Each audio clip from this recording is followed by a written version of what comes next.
Good morning, traders. I am Stephen Davis, Senior Market Strategist, RJO Futures. It has been a volatile week in the commodity sector with crude oil, US dollar, other markets volatility moving forward and backwards. The grain markets, we had a very big rally on Tuesday. What happened? Corn was up 20 cents, soybean was up 30 cents. It started with end user buying. Markets were low and the end users came in and bought. They need the product, so they buy. The basis firmed up.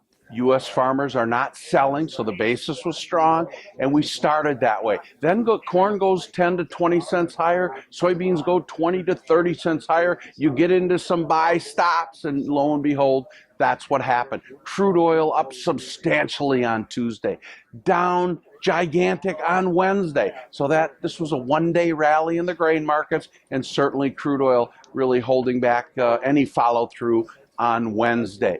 I'm looking for a sideways trade in the grains going into the February 20th March option expiration. So it's the time of year we're going to try to rally. I just think these rallies, they don't have sustainability here in this environment. South Africa, they're expanding soybean acres 23%. So keep in mind this commodity super cycle in the last 15 years, South Africa expanding acreage, Brazil expanding acreage. So we're going to have 88 million acres of soybeans planted in USA this spring.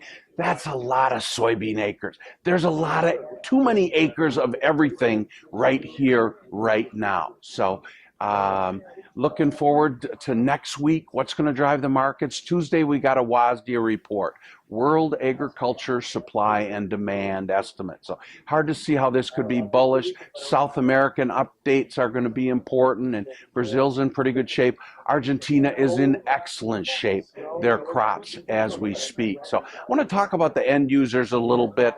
The ball's in the end user's court. They know the U.S. farmer has a lot of grain stored, and the intensity to sell this grain this spring is going to continue. So the end users know this, and any rallies that we get, farmers are going to be sellers. And like on Tuesday, the South American farmer did a lot of selling. My contacts in there telling me that. So wrapping this up, the CME Group announced the closing of the trading floor on July 2nd, 2015. These markets are as transparent as they've ever been. Nobody has to wait for a fill anymore. You hit a button and the fill is there. Markets are going to continue to ebb and flow. The economic cycles are going to continue to come and go. We're going to have high crude oil prices, low crude oil prices, low grain prices, high grain prices, but it's just phenomenal, these markets. The whole world's coming back in here. So call me, 800-367-7181.